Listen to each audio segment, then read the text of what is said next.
natin extender, no? Ayan. Ito yung kakabit. Dito natin kakabit yung PoE uplink din yung tag-isang camera. So tusok lang muna natin ito sa PoE switch, yung pang uplink natin dito sa Janata. So ito yung uplink na tutusok natin dito sa ating PoE switch. Then yung kabila naman tutusok natin dun sa Janata extender. So dito natin lagyan sa number 1 port ni Vision sa high PoE. Ayan, so yan, natutusok siya. Then punta tayo dun sa pagkasaksakan natin ng extender.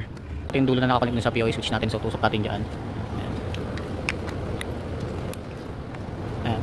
So makikita nyo na naging link na yung ating cascade papunta sa PoE switch. Then tutusok naman natin ngayon yung dalawang camera natin dito sa tag-isang port na to.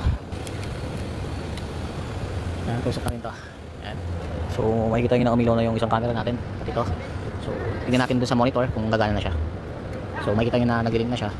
Ayan, yan yung uplink. So punta tayo sa monitor natin, tingnan natin kung nagka-display na. So balik tayo dun sa base, tingnan natin kung nagka-display na yung dalawang camera na na-add natin gamit natin yung Janata extender.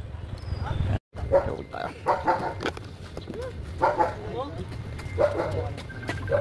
So yun na yung camera na na-add natin doon sa extender. So yun yung isang camera, pati itong isang camera. So gamit natin yung extender Janata.